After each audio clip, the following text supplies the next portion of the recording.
Hey guys, WhatTheActualMark here, and I am here with Superior SpideyFan here.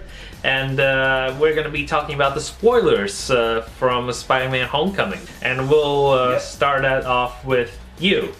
I like that, the homage to the Amazing Spider-Man 33 in the sequence in the last act of the film, where he's trying to you see Tony Holland at his best. The final chapter, the cover art of it, where he's lifting the debris and everything. Yeah, who's under the rumble, he's having difficulty trying to lift the ceiling or trapped above him.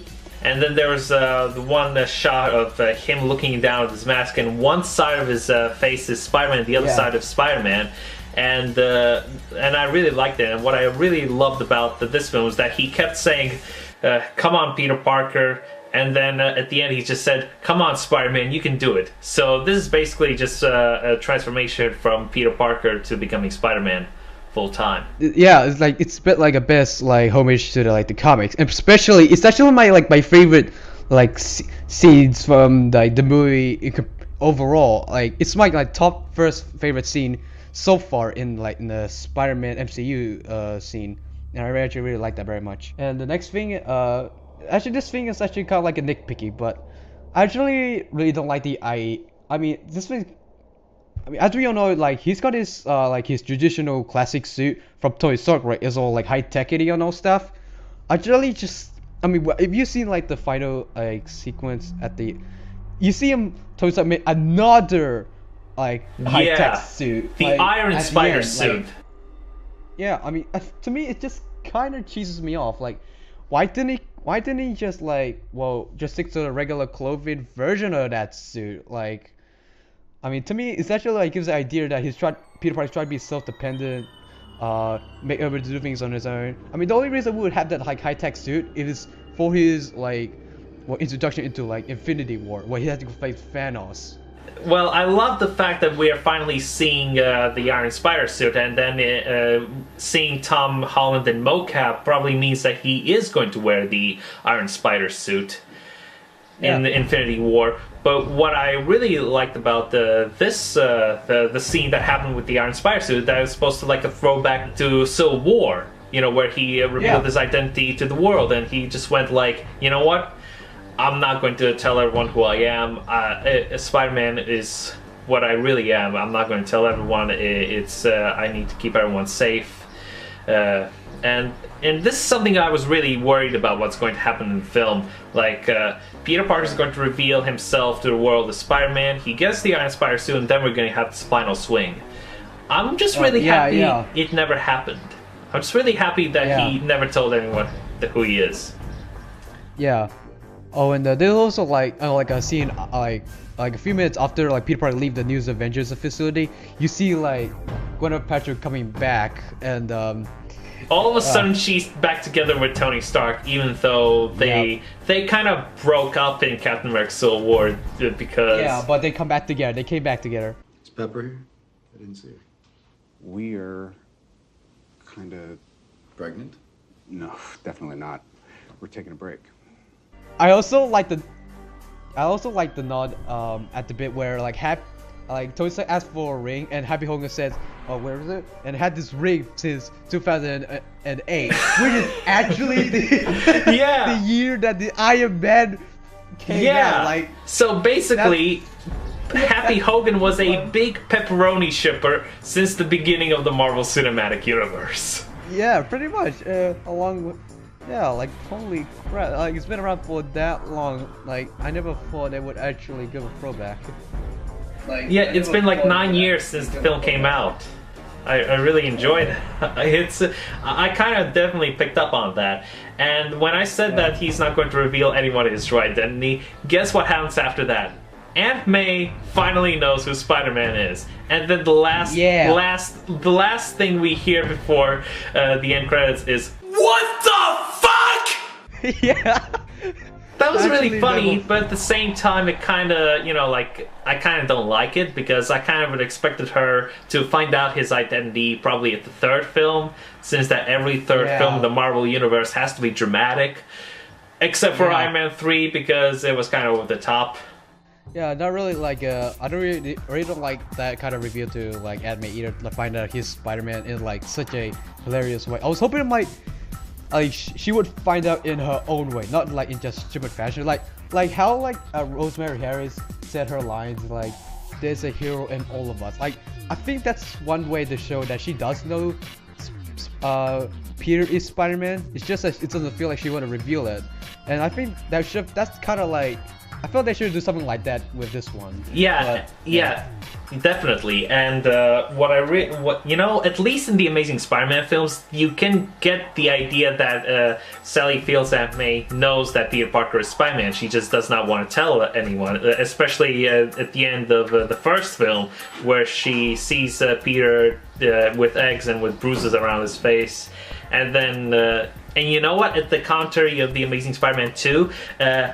The writers, they had the idea that maybe Aunt May knows that Peter Parker is Spider-Man, she just does not want to tell anyone. So it's kind of like a neat idea that Peter Parker does not want to tell Aunt May who he is, otherwise she'll be in danger, when in actuality she knows who Spider-Man is and she does not get in danger.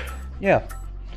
And also like the bit where like Peter Parker tried to take Liz Allen to like a homecoming dance at Midtown High, and I actually like the moment Peter Parker just went into the house. It was like Michael Keaton is like playing the Vultures is playing as Liz Allen's father, like the freaking biggest shock ever. Like, oh snap, my freaking.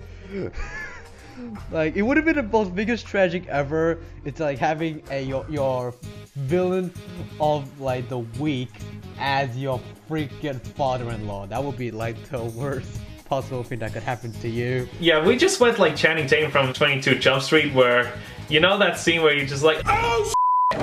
Oh shit! That is not happening right now. Hey y'all, he's capped his daughter. Every time you say that shit, that's another foot in your ass. Yeah. like, do you remember that scene? Yeah. That was kind of like that. You know, when I first saw the reveal, I thought that Vulture was holding Liz Allen and his mom as hostage, or maybe he's the stepfather of Liz Allen and he just married the mom. Yeah. I thought it was going to be something like that, but then we saw the opening shot of the Avengers and he was holding the picture of the Avengers going together, so it might be Liz Allen. So I guess seeing it, yeah. And speaking of the opening of the Avengers, there is a major continuity issue. It says 8 years later, while the movie was released in 2012. So, but we do not know when it takes place. Does it take, like, we know that Iron Man 2, Thor, and the Incredible Hulk all take place probably in the same year, maybe in 2 years, like from 2008 to 2009. Yeah, I think the Incredible Hulk movie like take place in the same time as Iron Man 2, because in the final scene of Iron Man 2, you see like a shot of the campus destruction of where like the Incredible Hulk take place, which is kind of like meaning like the Iron Man is actually like kind of like prior to that. I mean, you know what I mean. And it's really weird. So not even the Wikipedia pages are saying like when does it take place? Like, is it? Some people are saying it takes place in 2011. Some places say it's 2012 or 2010.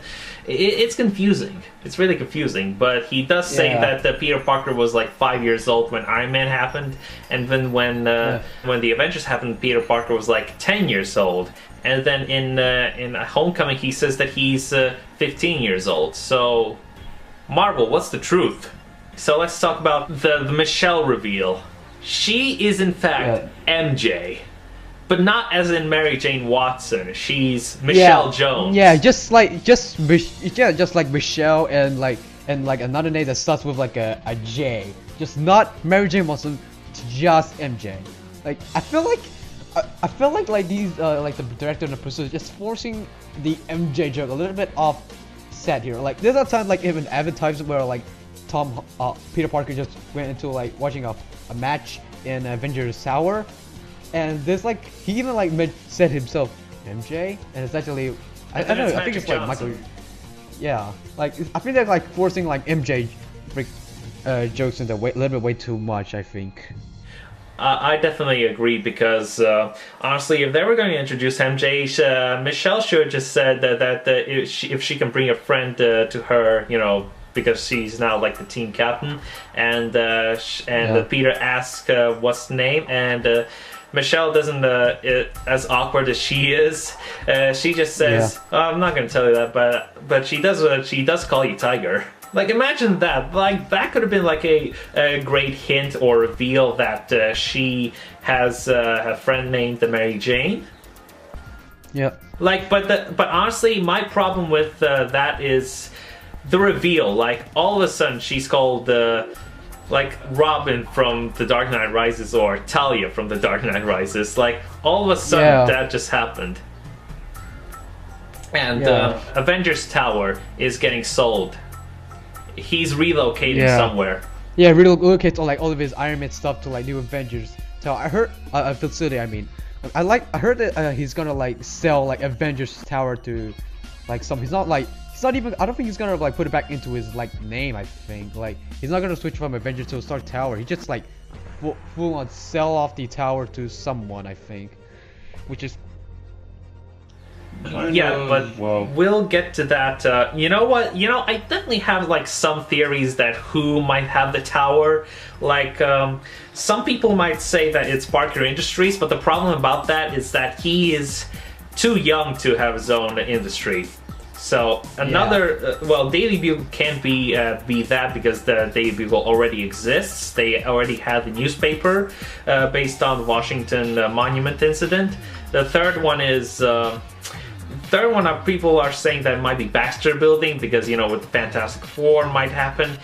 Another one is Horizon Labs, and then the fifth is Oscorp Tower. Fifth is Oscorp Tower. But but Sony is saying that we're not going to see like Norman Osborn and the Osborn family like anytime soon. Well, maybe, not currently anyway, but eventually they maybe gonna like, well, it's possible they could like put Oscorp over, despite like not being mentioned like for numerous of like MCU timeline. I mean, they managed to even get Vulture into a during like the time of the Avengers team up, the first Avengers team up. So, I mean, if that one small character can manage to get into that, why not a big thing at least? Yeah, but you know what? I also have like I think it's the sixth choice. What if it's Alchemax? Like, what if it's Alchemax? I mean, it makes sense. Like, if they don't want to change the letter of the A, why not be Alchemax? You know, maybe like. I mean, yeah, it does make sense. Like, Alchemax does like.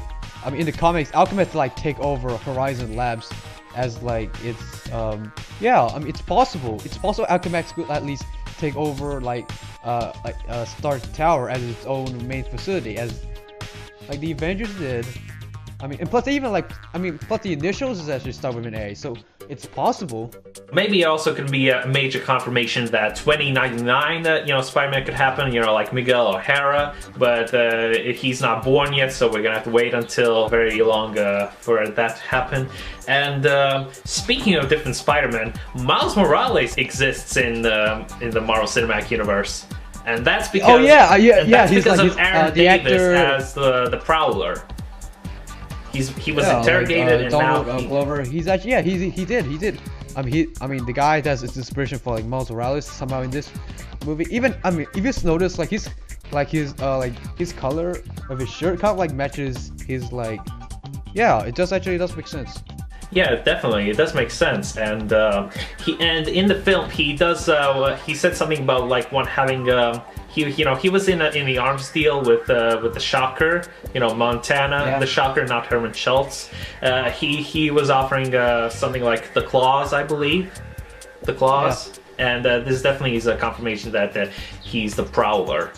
And the reason why he wants, and now the reason why he's on those arms dealers is because he wants to get rid of the guns because he has a nephew. And we can only assume that Miles Morales is very young and he does not want him to die. Yeah, pretty much.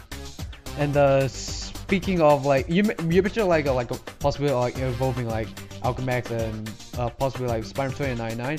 I actually made this like a video a few months ago where like in Doctor Strange like a possibility of like multiverses or whatever. I actually like give like a possibility like giving like of seeing like many versions of Spider-Man or even like a different version of the Avengers. More specifically like I actually got this idea where it's possible they could easily recast like Tommy Maguire and Andrew Garfield as Spider-Man without replacing Tom Holland. It's possible like do it three in one movie. Possibly like the Spider-Verse. Yeah, definitely. It's a possibility. Yeah, maybe we could have like Tobey Maguire as Miguel O'Hara, while Andrew Garfield can be Spider-Man from Noir Universe. Yeah.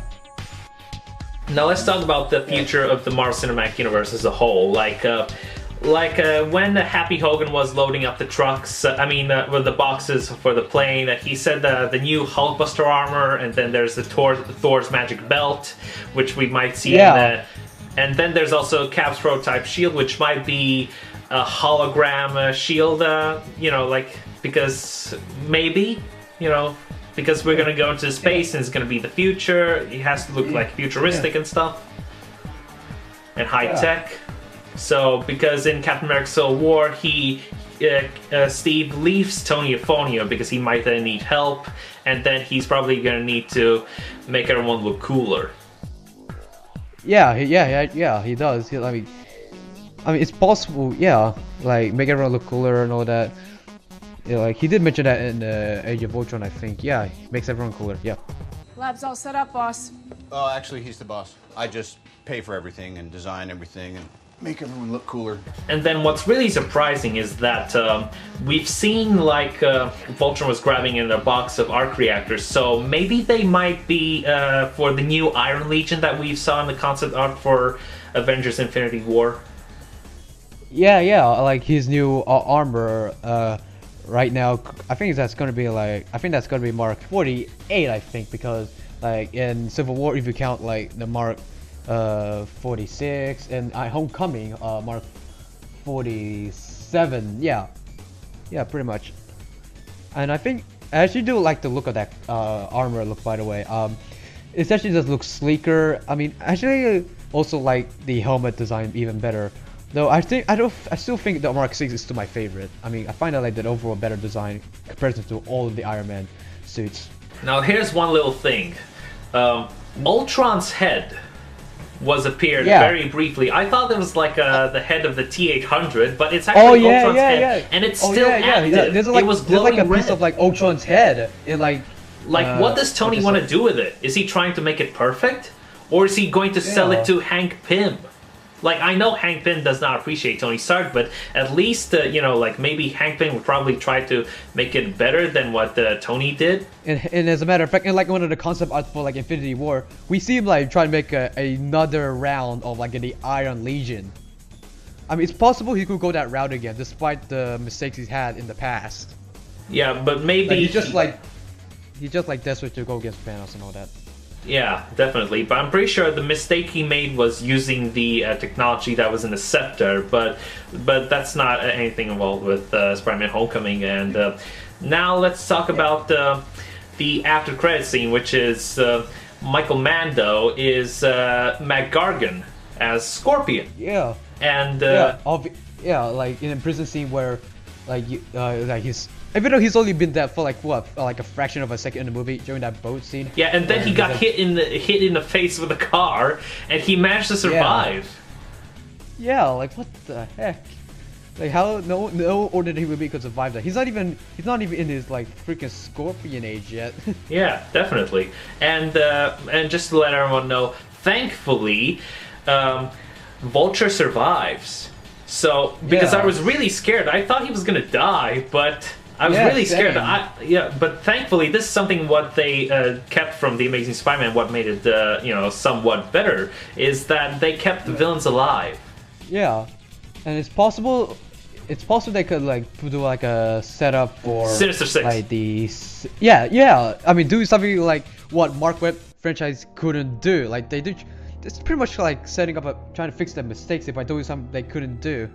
And he said that he has friends over outside the whichever prison they are. Maybe it's Ravencroft or Rikers Island. But you know what?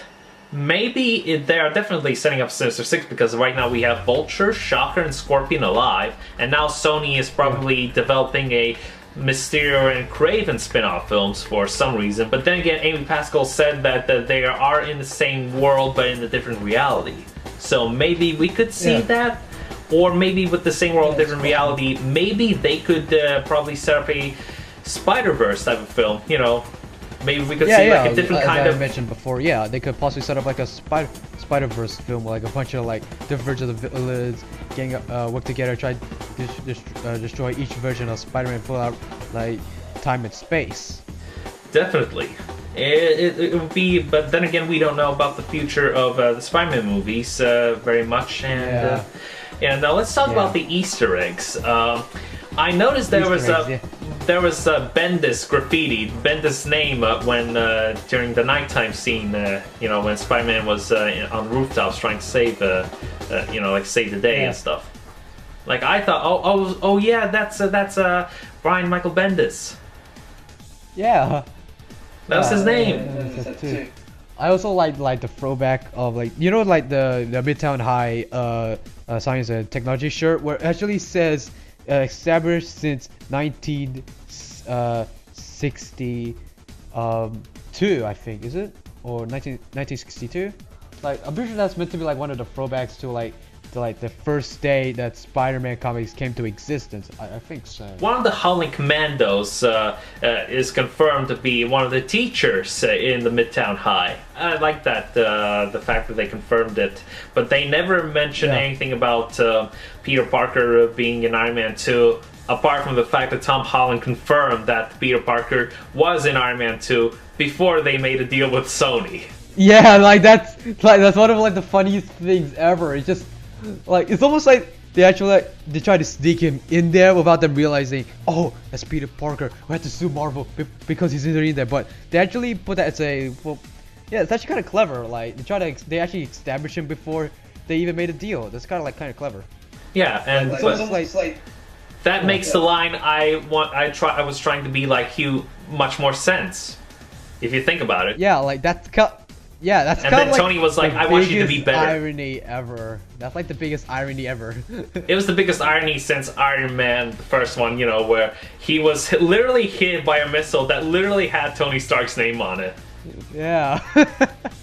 like the biggest freaking irony. Like you just like, I mean, you try to turn down a kid, try to make him try to quit all his business, but realize, oh, you just complimented him anyway, so... yeah. I'm pretty sure that's most of the Easter eggs we've covered, if there's anything I've missed. Well, there was like a little throwback to the upside down kiss, you know, when Liz Allen gets saved by Peter, and then Karen just asks Peter, now's your chance, kiss her. Yep. And now let's get on with the jokes. Like, I think the jokes were... It works for a Spider-Man film because Spider-Man does... Yeah, it does. Yeah. I mean, he does make a good amount of jokes, but there are like at times where like these jokes, well, not the ones, well, related to Spider-Man, but just like in other things in general. Like sometimes I think they kind of like got out of hand a bit, well, cringy. Like in the elevator sequence where the teacher says, "Thank you, Spider-Man," even though he just seriously just fell from like a top high freaking roof. Like, I mean, he would just say hi after he died. Like that seems a bit, well, I know he's a superhero, but still, he's still a human being in general. Like he's still like he's still a living being, so human being, like far out. I think the funniest part for me, the two funniest parts of the film was Ned Lee's like trying to lie by saying that he was looking at porn. Yeah. Yeah. And then this it was really weird because now that we know porn exists in the Marvel Cinematic Universe. Yeah. Imagine that confirmation. Yeah. Porn exists in the Marvel Cinematic Universe, confirmed by Ned Leeds. Yeah, it's such a Such an awkward bit on there, aren't Yeah, it was really awkward. My second favorite Yeah. funny scene was the interrogation scene where Spider-Man was trying to act like Batman. Yeah. He was like, "I'm not a girl. I'm a boy. I mean, I'm a man." Yeah, he's trying to be like freaking Christian Bale, Batman, freaking voice-ish, like far out. I'm Batman. You'll be in a padded cell forever. Someone knows where he is. Where are they? Swear to me. Do you see what it sounds like? Like a voice modulator. I think that's kind of like the hilarious bit ever, trying to be like a Batman-style freaking Spider-Man doing a freaking Christian Bale. Like freaking like it's kind of like interrogation mode. Have a big voice. I mean that's a bit like, well, it's just a bit. There was also a little nod to the 1889 Batman film. You know, with the Yeah. there was also a little bit of. I think Vulture was trying to get up to the moon, and then it looked like a little bat symbol. Yeah, I think I recall seeing that. Yeah. I think we may have missed some Easter eggs and some, but I think we covered most of the topics that probably have mentioned. And with the Easter eggs and what does the future have to hold up for the Marvel Cinematic Universe, and so yeah, that's pretty much most of what we have covered. Yep. Subscribe to Superior Spider Fan, and Yep. and subscribe to me, What the Actual Mark. You can like and quick subscribe, comment, and yeah, this was the spoiler review for Spider-Man Homecoming. What about what about you? Yeah. I actually would like to. It feels great to be around with you, Mark, for this for the review of Homecoming. I mean, it's sort of like one of like the great opportunities to like collaborate with like one of the Spidey fans other than myself. It's great being with you. Great. So yeah, bye. Bye.